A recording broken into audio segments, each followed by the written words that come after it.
मेरे प्यारे कृष्ण भक्तों को मेरा प्यार भरा राधे राधे।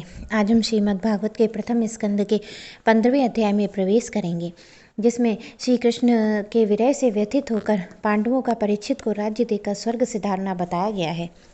सूत जी कहते हैं, भगवान श्री कृष्ण के प्यारे अर्जुन पहले से ही श्री कृष्ण के विरह से ग्रस्त हो रहे थे। उस पर राजा युधिष्ठिर ने उनकी विषादग्रस्त मुद्रा को देखकर कई प्रकार की आशंकाएं करते हुए प्रश्नों की झड़ी लगा दी।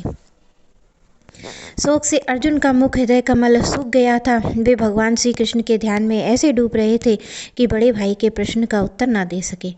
श्री कृष्ण आंखों से ओझल हो जाने के कारण वे बड़ी हुई प्रेम जनित उत्कंठा से परवश हो रहे थे।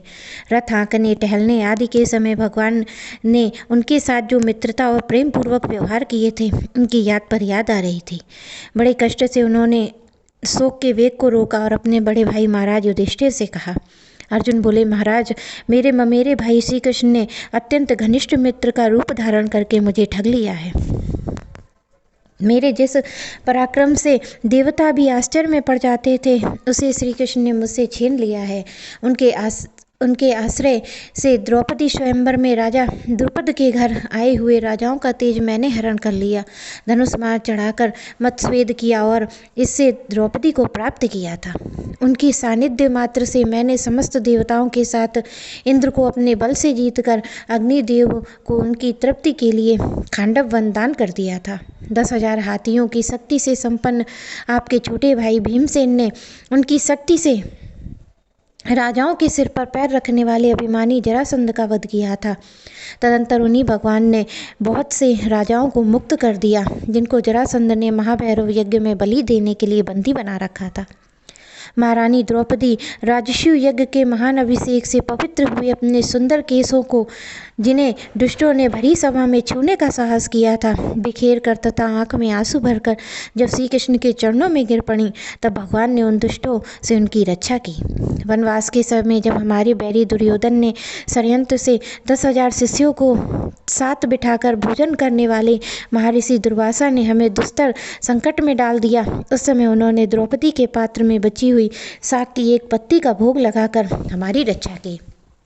उन्हें ऐसा करते ही नदी में स्नान करती हुई मुनिमंडल को ऐसा प्रतीत हुआ मानो उनकी तो बात ही क्या, सारी त्रिलोकी तृप्त हो गई हो।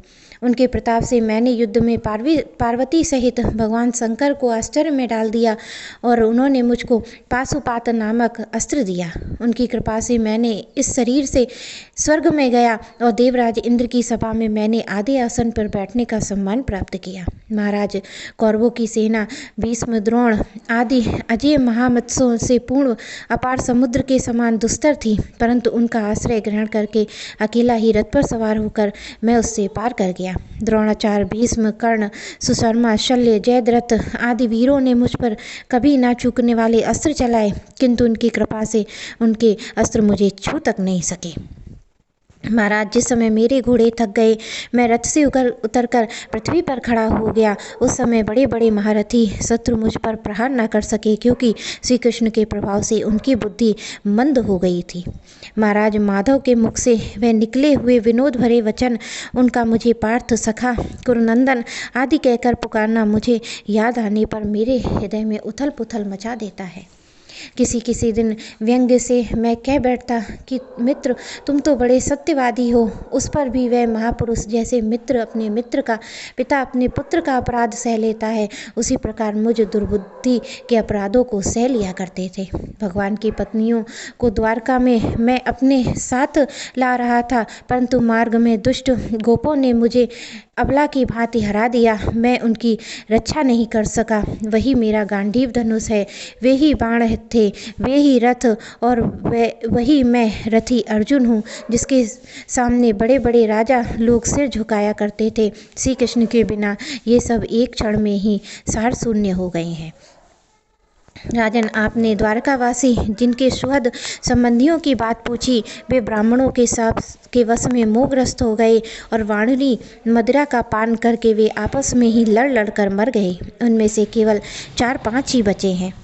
वास्तव में यह सर्वशक्तिमान भगवान की महिमा है। वे ही संसार के प्राणियों का पालन पोषण और संहार करते हैं। राजन, जिस प्रकार जलचर जंतु छोटे जंतुओं को और बलवान दुर्लभों को खा जाते हैं, उसी प्रकार अतिशय बली और बड़े यदुवंशियों के द्वारा भगवान ने दूसरे राजाओं का संहार कराया। तत्पश्चात दूसरे यदुवंशियों का नाश कराकर पूर्ण रूप से पृथ्वी का भार उतार दिया। सूत जी कहते हैं, इस प्रकार भगवान श्री कृष्ण के चरणों का चिंतन करके अर्जुन की चित्तवृत्ति शांत हो गई। उन्हें युद्ध के प्रारंभ में भगवान के द्वारा उपदेश किया हुआ गीता का ज्ञान पुनः स्मरण हो आया। वे शोक एवं जन्म मृत्यु के चक्र से सर्वथा मुक्त हो गए। भगवान के स्वागमन और यदुवंश के संहार का वृतांत सुनकर युधिष्ठिर ने स्वर्गारोहण का निश्चय किया। कुंती ने भी अर्जुन के मुख से यदुवंशियों के नाश और भगवान के स्वधाम गमन की बात सुनकर अपने मन में श्री कृष्ण को में लगा दिया और सदा के लिए इस मृत्यु संसार से अपना मुंह मोड़ लिया। उन भगवान श्री कृष्ण ने जब अपने मनुष्य से शरीर से इस पृथ्वी का परित्याग कर दिया तो अधर्म में फंसने वाला कलयुग आदम का। महाराज युधिष्ठिर ने देखा कि देश में, नगर, घरों में, प्राणियों में लोभ, असत्य, छल, हिंसा आदि अधर्मों की बढ़ती हो गई है, तब उन्होंने महाप्रस्थान का निश्चय किया। उसके बाद उन्होंने गृहस्थ आश्रम को छोड़कर संन्यास ग्रहण किया। भीमसेन, अर्जुन आदि सभी भाइयों ने देखा कि अब पृथ्वी में सभी लोगों को अधर्म के सहायक कलयुग ने प्रभावित कर डाला है, इसलिए वे भी श्री कृष्ण के चरणों की प्राप्ति का निश्चय कर अपने बड़े भाई के पीछे चल पड़े।